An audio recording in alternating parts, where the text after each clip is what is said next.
Hey guys, it's Pauline here, and I just wanted to share with you how we get 9 gallons a week of raw, really awesome goat's milk from our 2 goats. And I thought it might be helpful to kind of describe like how we came upon the breed that we got. So we chose Alpines. I had watched a video about cheese making, I forget which one it was, but just that in France they're that awesome French Alpine breed, just a beautiful goat, probably the best milk producing goat. So we milk the goats once a day, and they give us between the 2 of them 9 gallons. So the trick my husband has found, he experimented with lots of different things, but what he found was really important was getting up earlier. So we started the goats like between 6 and 7, and people always say consistency is the key, and I'm sure that is important for sure, but he found if he shows up at 6:15 or 6:30, he could lose up to a quart. And so showing up at 5:45, he'd get like an extra quart. So we're still kind of experimenting, but right now I'm like, where does it go? Does it just leak out? Like, is that why there's less if you wait longer? Like, you think there'd be more at 6:45 versus 5:45, but no, that's not the case. I don't know if they reabsorb it or it just kind of leaks out. I'm not sure what happens, but going earlier seems to be the trick for us. So we milk only once a day, which leaves our evenings free. That's super awesome. And just going out pretty much right on 6 o'clock. He's now trained my 12-year-old and 11-year-old. So together they wake up and they go out and milk the goat.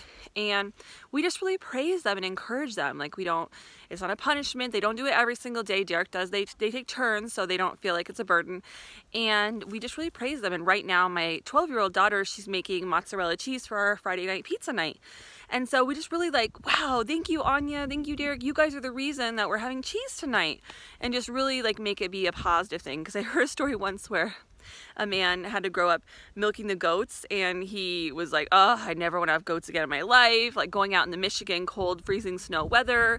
And it's definitely cold here in the mornings. We have a little heater on in the room. It's not Michigan cold, but it's definitely, probably laugh at me if you're from Michigan, but it's like 45 degrees. It's cold for us.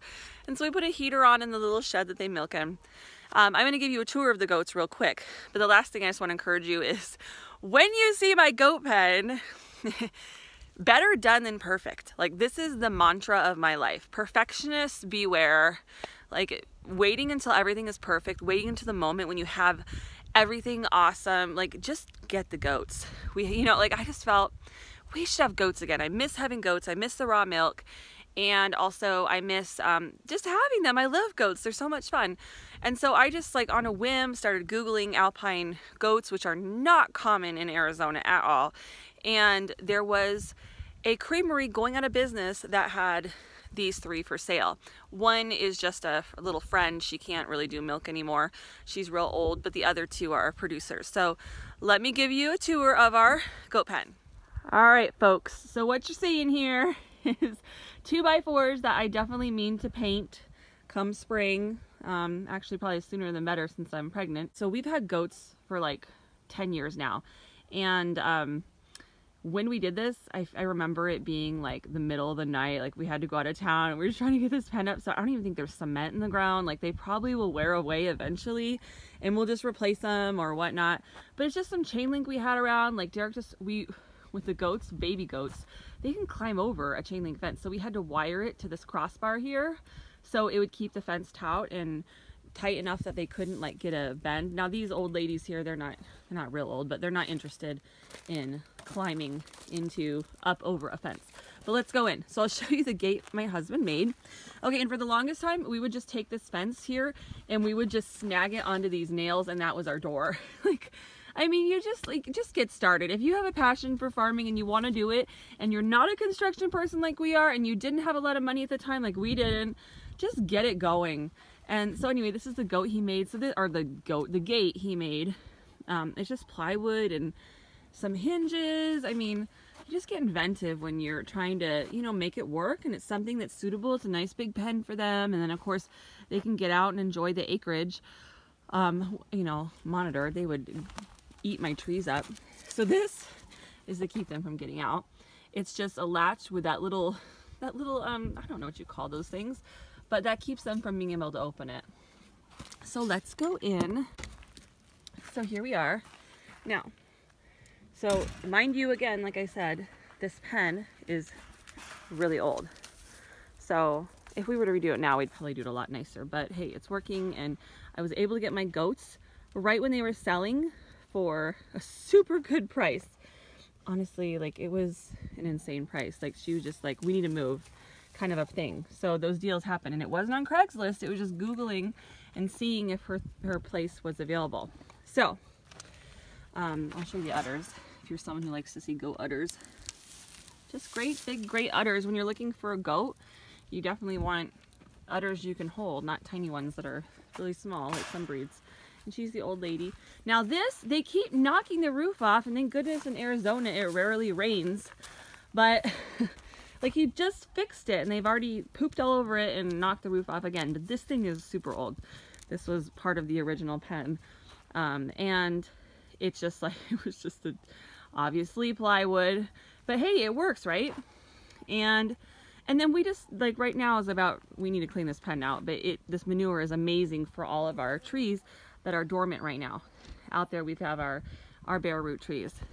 So that's it. Nothing super snazzy. Like, you saw, anyone can do this. This is not like some, you know, incredible investment here. The fence we had laying on the property from the previous owner, and 2x4s are super cheap at Home Depot, and so is a can of paint. You can do this, and then don't even worry about clearing out the pen. Like, if you've got weeds in here, the goats would love you for life. They'll just eat away, you know, anything you've got laying on the ground. Oh, let's go interview the man himself. My amazing husband. Look how strong he is. Oh my goodness. I could never even lift this huge piece of plywood. He does it so effortlessly. He's so strong. It's so funny how the goats are always interested in everything. Okay, so while you're doing this, tell us, what is the secret to getting the maximum amount of milk that you have found? You can work, don't let us stop you. Just whatever. Just being consistent. You just have your times that you're milking, and you're just consistent with those times that you milk them, and consistent with your feed and nutrition and everything else. That's what do you feed them in the morning? Between two girls, what do they get in the morning when you feed them? So they're getting a couple flakes. The whole day long, or just? No, in the morning. Oh, in the morning. So each of them in their little trough, they get a flake in the stanchion. Yes. Well, half a flake is really, because there's 3 of them technically. Okay, so in the stanchion they get half a flake, and they get in here. Do they get fed? So the whole day long, how many flakes do they get total? I think it's like 4. 4 all day long, and we're not feeding grain, so obviously that's going to be a little different for someone who's feeding grain. Just be careful about parasites and things, because that's going to make an acidic body in the goat. So we don't worm, or we've never wormed or anything like that, and our goats are super healthy. I really think grain is one of the biggest problems. Any other secrets? Milking early, you mentioned that. Milking early. So, well, whatever they started with, so the previous owners obviously had them on during early in the morning, and I just started consistently doing it at the same time, and I noticed that if I fluctuate in time, it would affect the milk production. Okay. And then if I altered their feed, that would, again, fluctuate their milk production. So just try to stay consistently. Same amount of feed, same amount of milk, same times I feed them, same times I milk them. Everything just needs to be really consistent. And then if you vary things, if you want to see if you can produce more milk, you might try increasing food or different types of food introduced into their diet. Without them getting too fat, though. Right. I have tried upping how much they're getting and then scaling back how much they're getting. And some days it actually didn't really matter, the fact that whether they got less or more. But what I've noticed is right about where I'm at right now is where that's how much I like to have them. And the old lady here, she likes to steal everyone's food, right? So you had to do, like, when you feed them, you have to split it between 3 different things. Those 2 blue ones, and then this trough.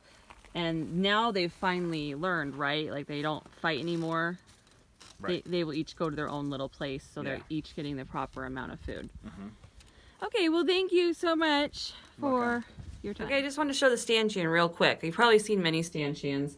This one was totally like a YouTube special. Someone had a video and maybe they had plans, but it's all like plywood and 2x4s. The only modification we made was it was a grain box, and so obviously since we only feed alfalfa, he had to raise up the sides. And this is just like scrap wood. Like, you don't have to go around and buy professional expensive stuff. This seriously did not cost a lot of money. We made it, and it's weather. It sat out in Arizona sun for probably 10 years, and look, it still works great. And I think the only thing he had to remake was the key. So this comes over, oops, this comes over. It's not the right key. Okay, it's not the right key, but it works. This comes over and shuts their neck in so they can't get their head out. And then you put the key in, which this doesn't fit, but he makes it work, whatever. Because it's all about whatever. Like, just get it going, just get it started. This was originally a tool shed, and we got the goats so fast, and it was so cold, we wanted to have the heater. It's been a chicken coop. It's been a chicken coop at one time. That's why I got the cutouts in the top. Yeah, you had the chicken coop air prevent. Then it became a tool shed, and now it is a goat milking place because it's cold and can occasionally, on a very rare day, rain. Well, I hope this blessed you, and I hope you go out and live life abundantly, enjoy your farm or homestead or homestead dreams, whichever you're working on. And if you have some goat tips, if you're doing something that's getting lots of milk from your cow or goat or sheep or whatever you're milking, feel free to post in the comments below. I'm sure that'll help the viewers who are watching and listening. And thanks so much for tuning in. Don't forget to hit subscribe, and I'll talk to you next week. Derek, I'm locked in the goat pen. How do I get out? I think I'm locked in with the goats. I might have to sleep here now. How do I get out of the goat pen? Stick your hand around and get... Apparently everyone's got longer arms than me. Oh, you should be able to stick it just through the... Apparently everyone has skinnier arms than me. All right, we're free.